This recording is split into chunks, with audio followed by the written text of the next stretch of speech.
Hey, this is Uncle Joey.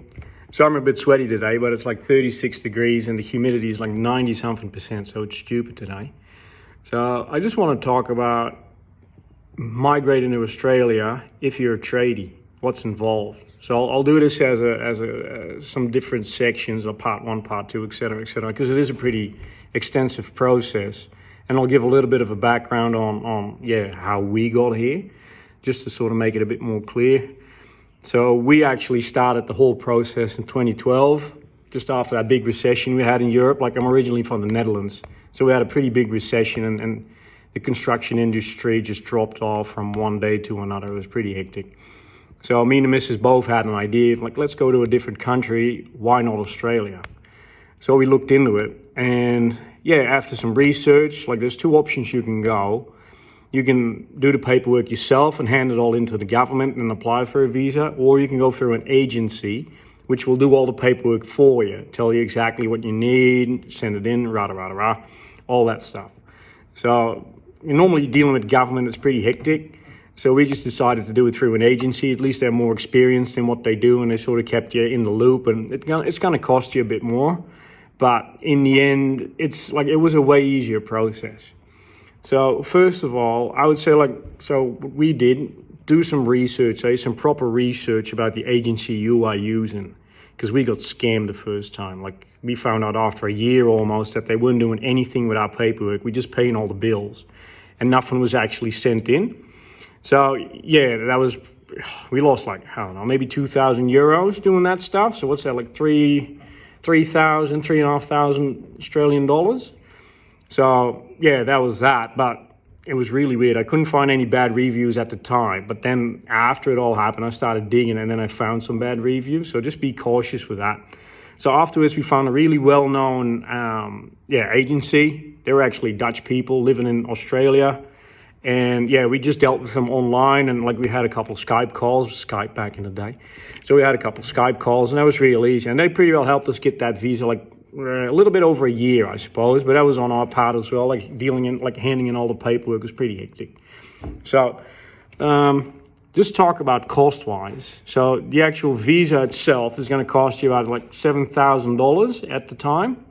$7,000 to $7,500 just to get the visa. So that's actually when you apply for all the loopholes, and they say, Rado, now you can sort of apply for your visa. So then you need to have $7,000. So for the agency, we roughly spent 5,000 Australian dollars, which is roughly let's say 3,500 euros. So it all adds up. So me being a tradie, I had to prove that, I'm a plumber by trade, so I actually had to prove that I could plumb, which is, it's weird because I had to prove that I had all my pay slips from 10 years and all referee forms from my bosses and so that was a big deal. Then I had to get all my certificates translated as well. So to prep for all that, do your actual, they call it a vet assessment. So that actually assesses your trade and if you're eligible to move to Australia, if you're classified as a trade. So the translations for my documents were about, let's say that'll be I was spending 1,500 euros. So that is roughly, 2,500 Australian dollars.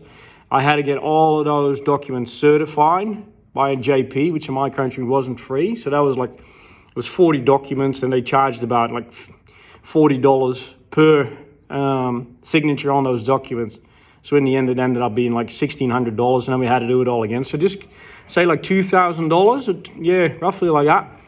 So that was not a big thing. So the actual vet assist test we had to do, there was two places where you can do it. One was in South Africa and one was in London. So me being from the Netherlands, I just jumped in a plane. We went to London, spent the weekend there, did the test. Test is a piece of piss. Don't worry about it. And the test itself is 2,000 Australian dollars. So that's the test and the processing fee, and that's how they get you. So, but then again, you need to go there, you need to spend a couple of days there. So just allow $3,000 for all this. And so you'll get your results, you hand that in. Then you get one step closer. We had to do an English language test, which was because I was older than 30 by the time I applied.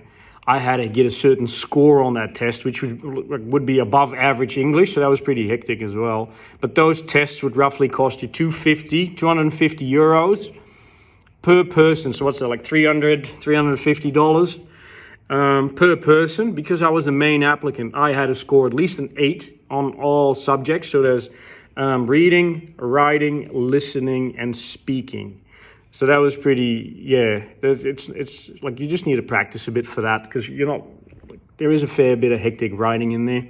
And then because my partner she went over on my visa, she only had to score an average, so a 5, but I had to be above average, it was pretty hard, to be honest. So that's another thing, so that costs a fair bit and is fairly stressful.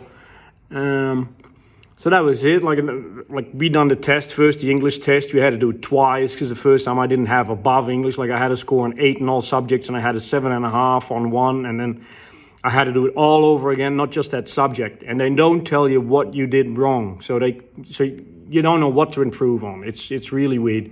So we've done that twice. So like for me, that was actually we'd be close up to €1,000 for that stuff in the end.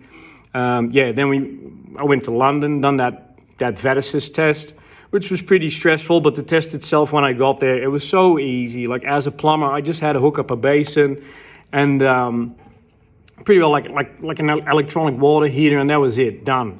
And then you get some theory, which is, if you think logically, it's really easy. So that was, not a struggle at all. But then they told me I had to get a advanced first aid certificate before I could apply for my visa, because you do a trade over here, you have to have first aid. So that was hard, because in the Netherlands I had to find one. They sent me a specific code for the first aid, so I had to get one that was including snake bites and jellyfish stings and that sort of stuff. So that was pretty full on. So I found one eventually. It was €600. It was about like 5 weeks going backwards and forwards, like one whole day to Amsterdam, like doing full on exam with fake injuries in front of the head of the Red Cross. So that was, really hectic. And then I got here, and then they pretty well said, nah, sorry, that doesn't count. You just need to do one here at the Red Cross. And that was like a 20-minute course, and you're out of there, no worries. So so be mindful of all those expenses coming up, because it's really easy when you think about it. You go, I want to go to a different country, but then when you add up all the costs, in the end, it's going to cost you something hectic. So in the end, we ended up selling our house with a little bit of a loss. And then, so I would say the overall process of actually getting here and sort of that, whatever it was, would cost us close to 30 to 35,000 euros all up. But it was a big process, and that's including selling the house with a loss, getting everything done. We pretty well sold everything we had, and we came in with 2 suitcases and just started again. There's different ways to go about it. I suppose you could buy a shipping container, hire a shipping container, put all your stuff in there, send it over here, but then you're waiting for 3 months, and it's pretty easy. There's furniture stores everywhere. They know IKEA, and there's a heap of that stuff. So the easiest thing for us would be just to get here, see how it goes, and then start sort of collecting your furniture as you go, instead of having a shipping container sitting here, and then, you got nowhere to put it. So in the end, it turns out to be a big hassle. So we just done it this way, which I reckon was the way to go. Pretty well start from scratch. And that'll be it for part 1, I suppose. That's sort of what was involved for us. And then on the other parts, I'll go in a bit more detail on what you need to do when you first get here, and a bit of how you get housing and all that other stuff.